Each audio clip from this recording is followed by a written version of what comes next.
Hello everyone, नमस्कार आप सभी को। चलिए हम नेक्स्ट जो है कॉम्प्लेक्स का अपना कंटिन्यू कर लेते हैं ताकि एक बार कॉम्प्लेक्स भी कंप्लीट हो जाए, फिर देखते हैं रिवीजन रियल की और कॉम्प्लेक्स की फिर इकट्ठा करेंगे और एमएससी वाले अलजेब्रा को भी दोबारा से फिर से देखेंगे।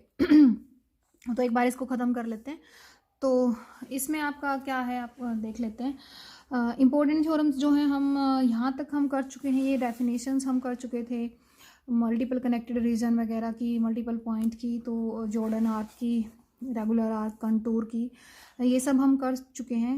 ठीक है, आगे अब देख लेते हैं कि आपके पास क्या है। एक इम्पॉर्टेंट थ्योरम यहाँ पे गिवन है, कह रहा है कि कोशी थ्योरम कह लो या आप इसमें से कर लो या इसमें से कर लो। ये बलवान सर के नोट्स हैं, ठीक है, और बलवान सर के नोट्स भी आप लोगों को काफ़ी पसंद आ रहे हैं, तो आप इसमें से भी कर सकते हो क्योंकि इसमें थोड़ा बड़ा आपको दिखाई देगा। तो ये क्या कह रहा है, कोशी थ्योरम, इसमें बलवान सर के नोट्स में क्या है कि जो हमें चाहिए ना कि भाई हमें सीधा सीधा जो जो चीज़ें चाहिए वो सीधा हमें गिवन है, मतलब हमें छांटनी नहीं पड़ेंगी यहाँ पे। कोशी थ्योरम क्या कह रही है कि सपोज एफ कोई फंक्शन है जो एनालिटिक है सिंपल कनेक्टेड डोमेन डी में, then for every simple closed contour C. ठीक है, क्लोज कंटूर का मतलब आप यही समझ के चलो कि एक क्लोज्ड फिगर है। ठीक है, वो आपकी देखो ये यहाँ पे कंटूर की जो डेफिनेशन दे रखी है, contour is Jordan curve consisting of continuous chain of a finite number of regular arc. ठीक है, the contour is said to be closed, अगर वो जो कंटूर है उसको आप क्लोज्ड बोलोगे अगर वो आपका स्टार्टिंग पॉइंट और एंडिंग पॉइंट जो है उसका सेम आ जाए तो और ये जो रेगुलर आर्क जो है आप इसमें देखो, इसमें कई चीज़ें का इसने यूज़ कर दिया। आप लोगों को जो हल्के फुल्के जो डेफिनेशंस में जो कन्फ्यूज़न है वो इन फिगर्स से आपको क्लियर हो जाएगा। आपको सबसे पहले ये वाली जो फिगर दे रखी है इसमें बोल रखा है smooth curve and simple, smooth and simple curve. Simple curve का मतलब ये था आपका कि जहाँ पे एक ही वैल्यू आती हो, मतलब मल्टीपल वैल्यू जो ना देता हो। देखो हमने इस वाली जो बुक में किया था, इस वाली बुक में भी था आपके पास सिंपल कनेक्टेड रीजन था यहाँ पे। अभी हम कर्व की बात करें, सिंपल का मतलब ऐसा कर्व है जिसमें एक ही बार एक पॉइंट पे एक ही वैल्यू दे रहा है, वैल्यू रिपीट नहीं हो रही। ठीक है, ये कर्व आपका जो है स्मूथ भी है, कहीं टूट नहीं रहा। ठीक है, स्मूथ कर्व है और सिंपल कर्व है, वैल्यू रिपीट भी नहीं कर रहा। ये कर्व आपका कैसा है, जहाँ पे एकदम टर्निंग पॉइंट आ गया, तो ये कर्व ऐसा है, यहाँ से यहाँ तक ये स्मूथ भी है, ये सिंपल भी है, फिर यहाँ से यहाँ तक ये स्मूथ भी है, सिंपल भी है, यहाँ से यहाँ तक ये स्मूथ भी है, सिंपल भी है। तो ये पीस वाइज स्मूथ है, टुकड़ों में स्मूथ है। ठीक है, पीस वाइज स्मूथ है और सिंपल कर्व है, पूरा का पूरा सिंपल कर्व है। अब इस कर्व में देखो ये स्मूथ है, कहीं टूट नहीं रहा, ब्रेक नहीं हो रहा, एकदम से कहीं कोने नहीं निकल रहे। ठीक है, लेकिन यहाँ पे देखो ये ग्राफ जब यहाँ ऐसे घूमेगा तो भी वही वैल्यू देगा, यहाँ से ऐसे जाएगा तो भी वही वैल्यू देगा, मतलब एक ही पॉइंट पे वो दो वैल्यू पे एक ही पॉइंट की पे वो दो वैल्यू दे रहा है। ठीक है, तो यानी ये सिंपल नहीं है लेकिन स्मूथ है, ये सिंपल भी है स्मूथ भी है, ये पीस वाइज स्मूथ है और सिंपल है। ये कैसा है आपका, स्मूथ है बट सिंपल नहीं है। और ये कैसा है, ये स्मूथ भी है, ये सिंपल भी है, ये क्लोज्ड भी है। तो ये जो डिफरेंस है आपको यहाँ इन फिगर्स से पता चल गया होगा। और अब नेक्स्ट हम ऐसे ही दो तीन चीज़ें और देख लेते हैं जिससे आपको चीज़ें जो है वो क्लियर हो जाएंगी। ये भी एक बुक है कॉम्प्लेक्स की, पीस वाइज। देखो यहाँ पे क्या बोल रहा है, अब ये जो कर्व बन रहा है यहाँ पे, ये जो कर्व बन रहा है यहाँ से यहाँ तक स्मूथ है, ठीक है, और सिंपल भी है। तो अब यहाँ से देखो, यहाँ से फिर ये यहाँ कोना निकल गया, तो ये पीस वाइज स्मूथ है और सिंपल है। ठीक है, तो ये चीजें आपको क्लियर हो गई होंगी। अच्छा, अब और भी हम बातें करने वाले हैं और देख लेते हैं और भी हम क्या कर सकते हैं इसमें, आपको मैं क्या दिखा सकती हूँ। अच्छा, अब हम यहाँ पे बात कर रहे थे कंटूर की। हम किसकी बात कर रहे थे, कंटूर की बात कर रहे थे। A contour is a Jordan curve. ठीक है, जॉर्डन कर्व की हम बात कर चुके हैं कि उसमें वो आप जो है पॉइंट पे पार्टीशन कर सकते हो और वो एक सिंगल वैल्यूज जो आती है वो हम कर चुके हैं। Curve consisting of continuous chain of a finite number of regular arc. अब यहाँ पे देखो ये कह रहा है एक आर्क उसने यहाँ से यहाँ तक ले ली, एक यहाँ से यहाँ तक ले ली, तो आप इस जो आपकी ये टुकड़ों में जो आर्क आई है इसको आप कंटूर बोल सकते हो। कंटूर का मतलब ये जरूरी नहीं है कि वो हर बार क्लोज्ड ही होगा। ठीक है, अगर वो देगा कि क्लोज्ड कंटूर देगा तो वो क्लोज्ड होगा, अदरवाइज वो कंटूर जो है आपका सिंपल भी हो सकता है। तो अब हम यहाँ पे कंटूर सी जो है वो पीस वाइज है और स्मूथ है। ये इसको आप एक तरह से मतलब कंटूर जो है एक से ज़्यादा जो आपकी रेगुलर आर्क होंगी उनका कलेक्शन होता है, ठीक है। और वो ऐसी चेन होती है, एक चेन हो सकती है जो एंड टू एंड जो है आपकी जुड़ी होती है। तो अब ऐसे ही आगे चलते हैं और भी आप अपनी चीज़ें आपको फिगर्स जो है वो दिखाते हैं। देखो अब जो है आपका सिंपली कनेक्टेड रीजन में आपका क्या था कि आपके उसमें कोई ब्रेक नहीं है, सिंपली कनेक्टेड रीजन था ये आपका, ठीक है। अब यहाँ पे देखो ये मल्टीपल कनेक्टेड रीजन है, ठीक है। यहाँ पे आप देखो एक ये यहाँ पे आ गया, एक कर्व ये यहाँ पे आ गया, क्लोज कर्व यहाँ पे आ गया, मतलब एक होल यहाँ पे होगा, एक होल यहाँ पे हो गया, तो ये मल्टीपल कनेक्टेड रीजन होगा, ठीक है। और देखते हैं ये भी आपका जो है मल्टीपल कनेक्टेड कह लो या डबल कनेक्टेड कह लो, ठीक है। तो यहाँ पे डबल कनेक्टेड डोमेन इसको बोला हुआ है। अब यहाँ पे देखो ये भी आपका एक तरह से कर्व है, ठीक है, लेकिन ये क्लोज्ड है, स्मूथ भी है, सिंपल भी है, और इसी को आप क्लोज्ड कंटूर भी बोल सकते हो, ठीक है। इसी को आप क्या बोल सकते हो, क्लोज्ड कंटूर भी बोल सकते हो। ये भी आपका देखो यहाँ पे इसने क्या बोला है, we use the simple contour C1, ठीक है। ये सिंपल इसको सर्कल को यहाँ पे कंटूर का नाम दे रहा है। अब आप समझ गए होंगे कि जैसे हम रियल फंक्शंस में हम फंक्शंस का ग्राफ जो ड्रॉ करते हैं ना, ग्राफ जो ड्रॉ करते हैं फंक्शंस का, उसको हम वहाँ ग्राफ बोलते हैं, यहाँ हम एक तरह से कंटूर बोल रहे हैं। वो क्लोज्ड ग्राफ भी हो सकता है, वो आपका ओपन भी हो सकता है, ठीक है। मतलब क्लोज फिगर भी बन सकती है, वो आपकी सिंपली वैसी सिंपल फिगर भी बन सकती है। अब यहाँ पे देखो एक यहाँ पे ये फिगर भी, मैं ये फिगर आपको इसलिए दिखा रही ताकि आपको जो भी किसी चीज़ को लेके कंफ्यूजन हो वो दूर हो जाए। कि अब ये आपको यहाँ पे जो दिखा रखा है ये आपको ये बता रहा है कि ये एक कंटूर है, क्लोज्ड भी है, लेकिन क्योंकि यहाँ पे ये 2 वैल्यू देगा, यहाँ पे फिर से 2 वैल्यू देगा, तो ये सिंपल नहीं है, क्लोज्ड है, सिंपल नहीं है, ठीक है। और ये चीज़ें आपको क्लियर हो गई कि कंटूर आपका क्या है, ठीक है। अब कंटूर को आप ये मान के चलो कि आप जब रियल लाइन पे काम करते हो, आप इंटरवल पे काम करते हो। रियल लाइन पे जब आप काम करते हो इंटरवल ले लेते हो, इंटीग्रेशन लेते हो, A to B आप इंटरवल ले लेते हो। अब यहाँ इंटीग्रेशन में जब आप लोगे तो आप इंटरवल ना लेके, क्योंकि आप कॉम्प्लेक्स नंबर में काम कर रहे हो, तो आप कर्व लोगे। जो भी आपकी कॉम्प्लेक्स नंबर में जो भी फंक्शन आपका कर्व बनाती होगी उस कर्व को लेंगे। अगर वो कर्व आपका क्लोज्ड है, जहाँ से आपने शुरू किया वहीं पे आपने ख़त्म कर दिया, और अगर जो फंक्शन आपकी फंक्शन एनालिटिक फंक्शन है और कर्व जिसके अंडर आप इंटीग्रेशन ले रहे हो, जिसके अलोंग इंटीग्रेशन ले रहे हो, अगर वो क्लोज्ड है तो आप क्या कहोगे कि वो इंटीग्रेशन को कैलकुलेट करने की मुझे ज़रूरत नहीं है, मेरा जो आंसर आएगा वो मेरा क्या आएगा, हमेशा ही 0 आएगा, ठीक है। वो आंसर मेरा क्या रहेगा, हमेशा ही 0 रहेगा। ये कौन सी थ्योरम है, कोशी थ्योरम है, ठीक है। अगर आप यहाँ से देखना चाहो तो यहाँ पे भी ये यही दिया हुआ है कि suppose f is a function which is analytic in a simply connected domain D, ठीक है। Then for every simple closed contour C जो ये इंटीग्रेशन आएगी ये क्या आएगी, 0 आएगी, ठीक है। अगर वो ये कह रहा है कि अगर मान लो कि मैं जो मेरा कर्व C है उसको मैं डिफॉर्मेशन कर दूं, कंटूर्स की डिफॉर्मेशन कर दूं, मतलब मान लो मेरा जो C है ना वो C1 C2 CN से मिलकर बना है। डिफॉर्मेशन का मतलब ऐसा है कि एक तो ये ऐसा मेरा सिंपल कंटूर होता, एक ये मेरा ऐसा है मल्टीपल कनेक्टेड रीजन से बना हुआ है, एक ये देखो यहाँ पे ये मैंने पहले भी बात की थी कि अगर आपका इस तरह का फिगर बन रहा है तो इसको आप क्या बोलते हो कि आप C1 इसके अंदर फिर से C यहाँ से ऐसे शुरू हो सकता है, फिर ऐसे शुरू हो सकता है, मतलब ये एक तरह से टूट भी नहीं रहा। मतलब मैं ये ऐसे ड्रॉ कर सकते हो आप कि आपने ये ऐसे आप ड्रॉ कर सकते हो, इसको ऐसे आपने ड्रॉ किया हुआ है, फिर आप ऐसे चले गए, ठीक है, फिर से आप ऐसे चले गए, फिर आप ऐसे चले गए, ठीक है।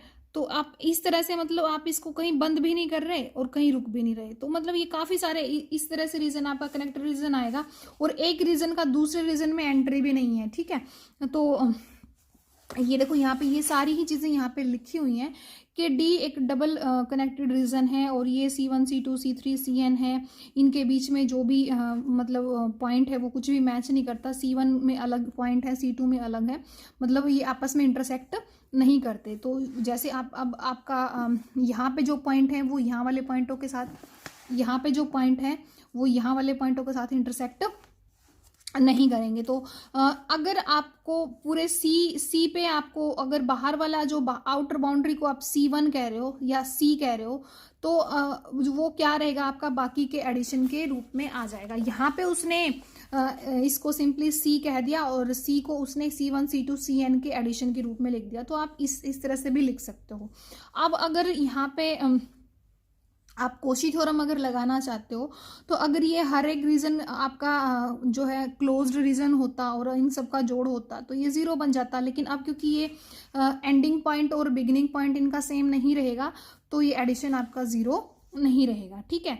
अच्छा, अब यहाँ पे इसने एक रिजल्ट के फॉर्म में गिवन है कि 1/z माइनस जेड नोट इसकी पावर n, इससे रिलेटेड कुछ रिजल्ट इसने दिए हैं। इसने इस तरह से इसको दिया, लेकिन मैं यहाँ से इसको शुरू नहीं कर रही क्योंकि यहाँ से हम उल्टा मतलब इसने क्या, पहले हम थ्योरम करेंगे, थ्योरम से हम इसके ऊपर आएंगे। ठीक है।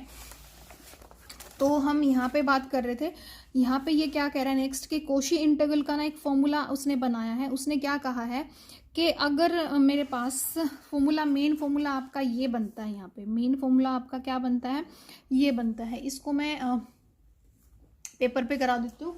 तो ये क्या कह रहा है कि आपने ये देखा अगर आपका कर्व C क्लोज्ड है, कैसा है, क्लोज्ड है, आप कर्व ही बोलो इसको, कंटूर बोल लो। ठीक है। f ऑफ z, अगर f ऑफ z एनालिटिक है, ठीक है, अगर ये एनालिटिक है और आपका कर्व क्लोज्ड है तो ये 0 आएगा। मतलब अगर आप A टू B जा रहे हो और A अगर B के ही इक्वल था, अगर रियल लाइन पे मैं बात कर रही हूँ, और f ऑफ x जो थी अगर वो कॉन्टिन्यूस फंक्शन थी तो ये जो इंटीग्रेशन आएगा 2 से 2 ही रखोगे तो आपको पता है इंटीग्रेशन तो एक ही आएगा। फिर आप अपर लिमिट और लोअर लिमिट जो रखोगे वो दोनों सेम आएंगी तो वो 0 बना देंगी। तो वही आपका यहाँ कॉम्प्लेक्स नंबर में भी है। अगर आप क्लोज्ड कर्व आपका है, आपने जिस पॉइंट से शुरुआत की उसी पे आप खत्म कर रहे हो तो इंटीग्रेशन जो है आपका क्या रहेगा वहाँ पे, अगर आपकी जो फंक्शन है वो एनालिटिक है उस कंटूर के अंदर तो आपका जो रहेगा इंटीग्रेशन वो 0 रहेगा। ठीक है। अब हम नेक्स्ट हम इस वाले डिफरेंशिएशन की इंटीग्रेशन की बात कर रहे थे, derivative form of Cauchy integral formula, और इससे हम फिर नेक्स्ट पीछे वालों पे बात करेंगे। मतलब पहले हम एक जनरल फॉर्मूला कर ले, n के लिए फॉर्मूला कर ले, फिर हम बनाते चले जाएंगे। तो अब उसने एक फॉर्मूला बनाया है, उसने क्या कहा है कि आपका fn z note n factorial by 2 pi iota integration f of z by z minus Z note की पावर n+1 आएगी यहाँ पे। ठीक है, n+1 dz। ठीक है। तो ये आपका गिवन है। अब यहाँ पे वो ये कह रहा है कि भाई आपको, पेंसिल ले लेते हो, आई थिंक ये शायद आपको उतना अच्छे से दिख नहीं रहा हो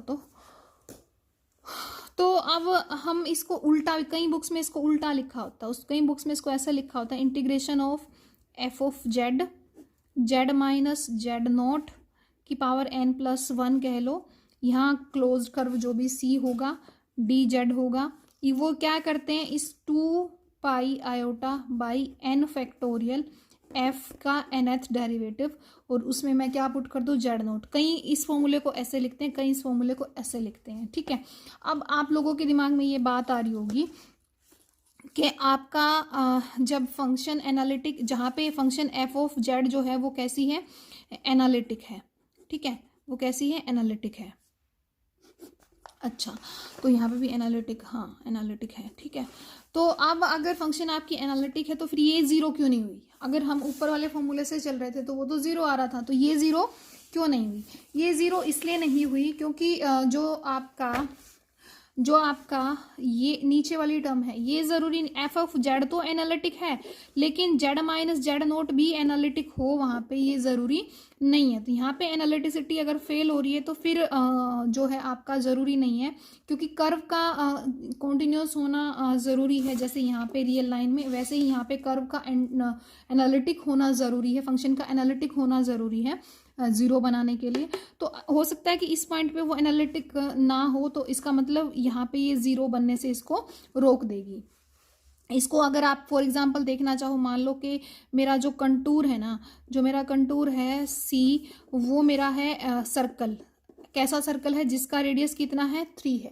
ठीक है, अब मेरा एक सर्कल है जिसका जो सेंटर है वो ओरिजिन है और रेडियस जो है वो 3 है। ठीक है, अब जब जब मैं पॉइंट यहाँ से उठाऊंगी तो कोई दिक्कत नहीं है मुझे। ठीक है, अब मुझे ये बताओ यहाँ पे कि मेरी फंक्शन है एफ ऑफ जेड, इस फंक्शन मेरी फंक्शन इस कर्व के ऊपर एनालिटिक है। ठीक है, एनालिटिक है। तो अब अगर मैं एक ऐसा पॉइंट ले लूँ, एक ऐसा पॉइंट ले लूँ, जैसे मैंने एक फंक्शन मेरी इधर फंक्शन मेरी है जेड है, जेड जेड का स्क्वायर ले लो, जेड ले लो, कुछ भी ले लो, ये मेरी एफ ऑफ एक्स हो गई। ठीक है, नीचे अगर मैं यहाँ पे ये लेती हूँ सी जो है मेरा, मैंने ऐसे डिफाइन कर लिया। ठीक है, अब अगर मैं यहाँ पे एक तो मैं यहाँ पे ले लूँ क्या, जेड माइनस टू लूँ। ठीक है, जेड माइनस टू लूँ, एक तो ये फंक्शन है। दूसरी फंक्शन है क्या, जेड स्क्वायर जेड माइनस 5, एक ये फंक्शन है। इसकी पावर 3 लगा लो, इसकी पावर 4 लगा लो, या ना भी लगाओ, एक एक पावर भी ले लो। अभी हम जस्ट एक एग्जाम्पल आपको बताना चाह रही हूँ मैं कि आप कैसे इसको सोचोगे। अब ऊपर वाली फंक्शन है, आपको पता है जो पोलिनोमियल टाइप की फंक्शंस होती हैं वो एनालिटिक होती हैं। पोलिनोमियल, जैसे पोलिनोमियल कॉन्टिन्यूस होती है ना रियल लाइन में, तो पोलिनोमियल कॉम्प्लेक्स के अंदर क्या होगी आपकी, एनालिटिक होंगी। ठीक है, ऐसे ही हर जो कोस साइन लॉगरिथम ये सब आपकी एनालिटिक आएंगी। ठीक है, तो अब यहाँ पे आप क्या कह रहा है, यहाँ पे वो ये कह रहा है कि यहाँ अगर मैं जेड इसको 2 रख दूँ, जेड को अगर मैं यहाँ 2 रख दूँ तो नीचे 0 बन जाएगी, और नीचे 0 बन जाएगी तो वो इन्फिनिटी की तरफ जाएगी, तो एनालिटिक होने से इसको यहाँ रोक देगा। इसको यहाँ एनालिटिक होने से क्या करेगा, ये रोक देगा, ये नॉट इक्वल टू 0 आएगा, क्योंकि इसने यहाँ जेड इज इक्वल टू 2 के ऊपर, जेड इज इक्वल टू 2 जब मैं रख रही हूँ तो उस पॉइंट के ऊपर ये इसके एनालिटिक होने को रोक रहा है, तो ये 0 नहीं बनेगा, क्योंकि ये पूरी फंक्शन एनालिटिक होनी चाहिए। अब ऊपर वाली तो एनालिटिक है, यानी एफ एक्स तो एनालिटिक है, लेकिन नीचे वाला जो पार्ट है वो उसको एनालिटिक होने से एक पॉइंट पे रोक रहा है, तो उसकी वजह से ये 0 नहीं बनेगा। लेकिन अगर इस फंक्शन की मैं बात करूँ, इस फंक्शन की मैं बात करूं, जेड का स्क्वायर इस सर्कल के अंदर एनालिटिक है, लेकिन 5 जेड को जैसे ही मैं 5 रखती हूँ तो वो इस डोमेन के अंदर है ही नहीं, इस सर्कल के अंदर वो आ ही नहीं रहा। जहाँ पे जेड इज इक्वल टू 5 बनता, वहाँ पे ये 0 बन सकता था, और जेड जो है वो 5 है ही नहीं इसके अंदर, हम लेंगे ही नहीं, वो पॉइंट वहाँ है ही नहीं को जो एनालिटिसिटी फेल हो, क्योंकि जेड इज इक्वल टू 5 तो इस सर्कल से कहीं बाहर होगा ना, जेड इज इक्वल टू 5 तो इसके कहीं बाहर होगा। तो अब यहाँ पे मैं वही बात बताना चाह रही हूँ कि अगर आप लोग यहाँ पे इसके एनालिटिक होने को फेल करवाना चाह रहे हो तो इसके अंदर वो फेल हो जाएगी, क्योंकि ये पॉइंट इस बाउंड्री के अंदर आ रहा है जो इसको फेल कर देगा, लेकिन ये इस बाउंड्री से बाहर है, मतलब वो बाहर की तरफ है। तो अब ये पूरी की पूरी फंक्शन इस सर्कल के अंदर आपकी एनालिटिक है, और ये जो आएगा ये इंटीग्रेशन बिना सोचे, बिना समझे, बिना कैलकुलेट करे आप इसको क्या रख सकते हो, 0 रख सकते हो। ठीक है, तो ये चीज़ शायद आपको क्लियर हुई होगी। अब हम वापस अपने फॉर्मूले पे चलते हैं। फॉर्मूला क्या था कि integration of F of Z D Z Z minus Z note, उसकी पावर n कह लो। अगर यहाँ पावर n ले रहे हो तो फिर यहाँ 2 पाई आयोटा तो सभी के साथ आएगा, यहाँ n माइनस 1, जहाँ यहाँ पावर n है तो यहाँ एक कम फैक्टोरियल रहेगा, और f का जो एक ही इससे पावर से एक ही कम जो है इसका डिफरेंशिएशन रहेगा, और जेड नोट पे आप निकालोगे, ये इसकी कैलकुलेशन होगी। ठीक है, ये चीज़ आपको क्लियर हो गई होगी। अब अगर मैं उसी फॉर्मूले पे वापस अपने फॉर्मूले पे चली जाऊँ तो इसका मतलब ये हुआ कि जेड स्क्वायर था मेरे पास, जेड स्क्वायर था, जेड माइनस 5 था, जेड माइनस 5 की पावर मैंने कितनी 2 की बात करो, अगर आप 2 की बात ली थी, वहाँ एनालिटिसिटी फेल हो रही थी तो वहाँ 0 नहीं आएगा, 5 पे तो सीधा 0 बन जाएगा। इसकी पावर मैं 3 ले लूँ। ठीक है, तो इसका जो इंटीग्रेशन आएगा वो क्या आएगा, 2 पाई, अगर पावर 3 है तो 2 फैक्टोरियल। ठीक है, एफ का सेकेंड डेरिवेटिव, ठीक है, सेकेंड डेरिवेटिव, और फिर उसमें जेड की जगह क्या रखोगे, 2 रखोगे। जेड नोट की जगह क्या रखोगे, 2 रखोगे। समझ रहे हो मेरी बात को, जेड की जगह क्या रखोगे आप, 2 रखोगे। तो आप ये डबल इसका जेड स्क्वायर का इसका डबल डेरिवेटिव निकालोगे और फिर जो भी आएगा उसकी जगह पे आप क्या रखोगे, आप 2 रखोगे। यानी इसका पहला डेरिवेटिव क्या, 2z आ गया, फिर से करोगे 2 आ गया, उसकी जगह 2 रखोगे तो 2 ही आएगा। यानी 2 पाई आयोटा 2 फैक्टोरियल इंटू 2, और ये से कट गया तो 2 पाई आयोटा, ये इसका आंसर रहेगा। ठीक है, इस इंटीग्रेशन का ये आंसर रहेगा। ठीक है, तो ये तरीका है इसको कैलकुलेट करने का। अब वापस अपने फॉर्मूले पे आ जाते हैं। ये चीज़ आपको समझ आ गई होगी। अब इसी फॉर्मूले को जो बलवान सर वाले नोट्स हैं उनमें इसको उल्टा करके लिखा हुआ है। मैंने आपको बताया था कि कई जगह पे इसको ऐसे लिखा होता है, तो यहाँ पे इसको इस तरह से लिखा हुआ है। ठीक है, अब इसी फॉर्मूले में अगर मैं यहाँ पावर n की जगह 1 कर दूँ, पावर यहाँ n की जगह कितनी कर दूँ, 1 कर दूँ, तो यहाँ पे पावर ये 1 हो गई। इससे मैं वापस उस पर जाऊँगी। मतलब ये लोगों ने क्या किया, पहले सिंगल सिंगल को बताया फिर ये फॉर्मूला बताया, तो हम पहले इसी फॉर्मूले पे काम करेंगे। अब पावर n हुई यहाँ पे तो n-1 फैक्टोरियल आ जाएगा। अगर पावर 1 हुई तो यहाँ 0 फैक्टोरियल आ जाएगा, और 0 फैक्टोरियल का मतलब क्या है, 1 ही होता है।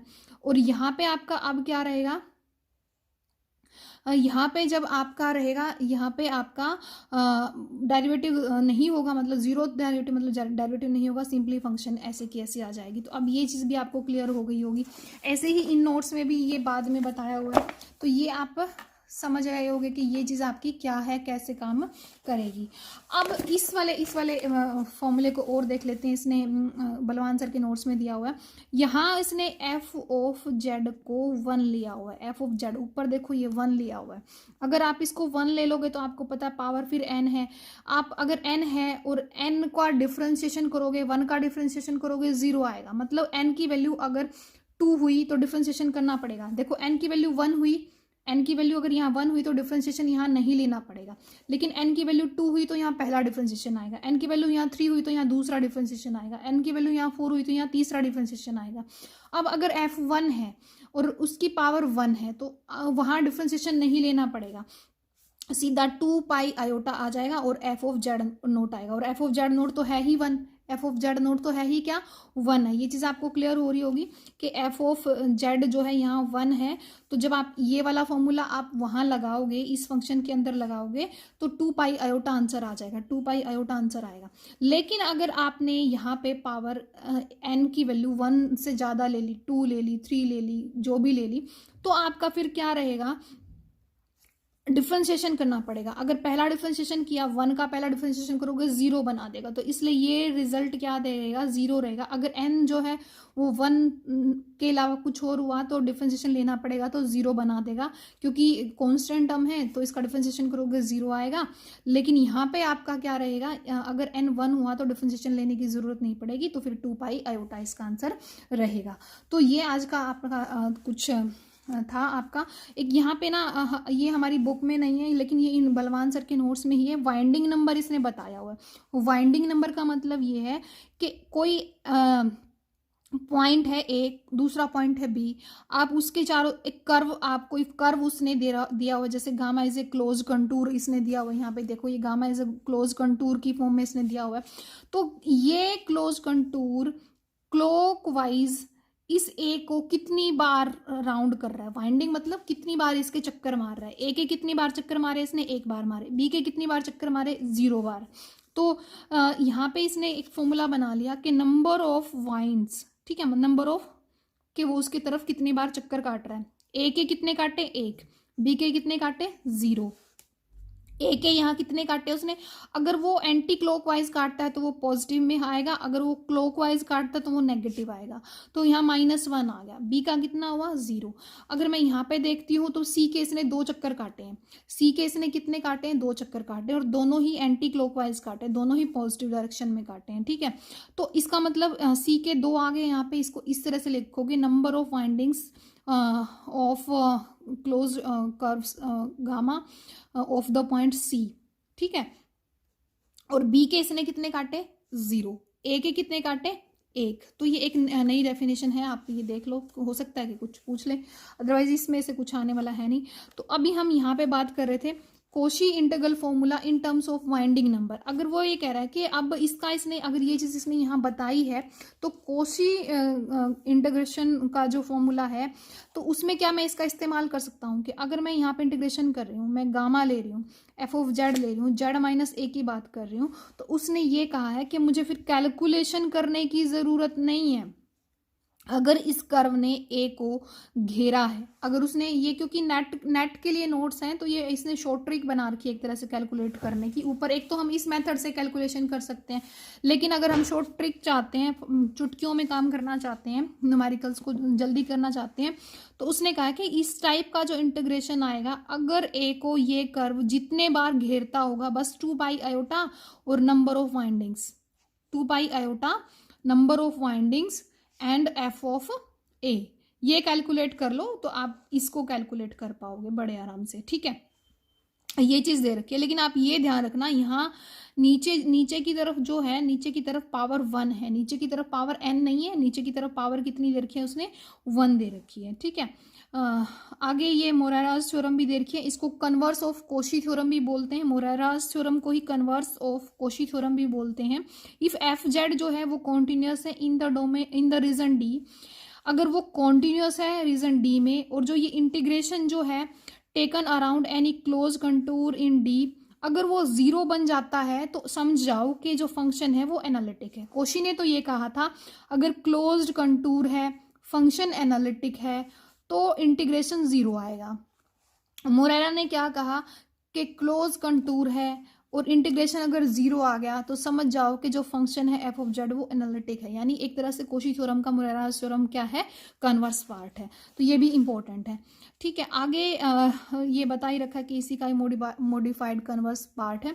आगे कह रहा है कि कोशी इनइक्वालिटी क्या है कि एफ जेड जो है वो एनालिटिक है on and with in a circle C given by z minus a is equal to r and if the function is bounded by m, अगर फंक्शन जो है वो m से बाउंड होती है, मतलब चाहे वो अपर बाउंड हो चाहे वो लोअर बाउंड हो, वो क्योंकि इसने देखो यहाँ मॉडुलस फंक्शन ली है, मॉडुलस फंक्शन होने का मतलब क्या होता है, माइनस m से लोअर बाउंड हो जाएगी और m से वो अपर बाउंड हो जाएगी। ठीक है, m उसके बाउंड का काम कर रहा है और z जो है वो कॉम्प्लेक्स नंबर से आया है, तो जो f फंक्शन है, एनालिटिक फंक्शन है, उसका nth डेरिवेटिव लूँ, किस पॉइंट पे लूँ, इसी पॉइंट a पे लूँ।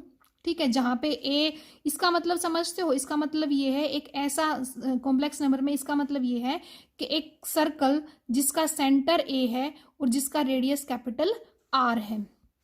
ठीक है, तो आगे वो ये कह रहा है कि अगर मैं फंक्शन का nth डिफरेंशिएशन लूँ और इसके सेंटर को मैं लूँ और उसकी मॉडुलस वैल्यू लूँ, अगर एफ जेड की value less than equal to m है, अगर एफ जेड जो है वो इससे बाउंड हो रहा है, तो आपको क्या करना है, आपको ये करना है कि आपको m into n factorial by r की पावर n लेना है। ठीक है, तो ये आप समझ गए, अगर nth डेरिवेटिव है तो जो रेडियस है वो डिवाइड होता चला जाएगा, जितनी बार डिफरेंशिएशन लोगे उतनी ही बार, पहला डेरिवेटिव लोगे तो r से पहली बार डिफरेंशिएशन डिवाइड कर दोगे, दूसरा लोगे तो r से 2 टाइम डिवाइड कर दोगे, 3 डेरिवेटिव लोगे तो 3 बार डिवाइड कर दोगे, और ऊपर इंटू में n फैक्टोरियल भी है। तो मतलब अगर ये एक तरह से कोशी इनइक्वालिटी इसने इसको बोला हुआ है, हालांकि अपने एग्जाम में इंटरव्यू से इतना इंपॉर्टेंट ये नहीं है। ठीक है, आगे क्या कह रहा है, आगे इसने कुछ और भी इसने रिजल्ट दे रखे हैं, ये भी देख लो। क्या कह रहा है कि लोवलियस थ्योरम दे रखी है इसने, an entire and bounded function is always constant. जो भी एंटायर का मतलब समझते हो, जो पूरे कॉम्प्लेक्स प्लेन में एनालिटिक हो, एंटायर मतलब जो पूरे कॉम्प्लेक्स प्लेन में एनालिटिक हो और बाउंडेड भी हो वो फंक्शन, और अगर ऐसा हुआ तो वो हमेशा क्या रहेगी, कांस्टेंट रहेगी। ये तो हम कर चुके हैं, आई थिंक सो कि ये सारी चीज़ें हम पहले कर चुके हैं। और ये एम एल इनक्वालिटी जो है, एम एल इनक्वालिटी भी हम कर चुके हैं कल वाली क्लास में, बिल्कुल लास्ट में हमने जो किया था वहाँ पे हम कर चुके हैं। तो अब हम यहाँ पे देख लेते हैं इसमें और क्या आपके पास बाकी रहता है। और मैं आप लोगों को ना डिस्कस करने के लिए यहाँ से आपको ये सोचना है कि ये आपके पास एग्जाम्पल है, इसका इंटीग्रेशन क्या रहेगा, इसका इंटीग्रेशन क्या आएगा, इसका क्या आएगा, इनका आपको इंटीग्रेशन सोचना है फॉर्मूले के हिसाब से, क्या वो एनालिटिक है पूरे उसमें या नहीं है। और क्या ज़ीरो रहेगा, सीधा सीधा ज़ीरो आ जाएगा या नहीं आ जाएगा। Where c is close contour, ये आपको ध्यान रखना है कि वेयर सी इज़ क्या है, क्लोज कंटूर। अगर सी क्लोज कंटूर नहीं है तो देखो ये यहाँ सी को डिफाइन किया हुआ है, एक सर्कल दे रखा है, यहाँ पे भी सी क्या दे रखा है, सर्कल दे रखा है। तो ये आप न्यूमेरिकल ट्राई करना, ठीक है। तो आज की क्लास इतना काफ़ी है। Thank you, have a nice time.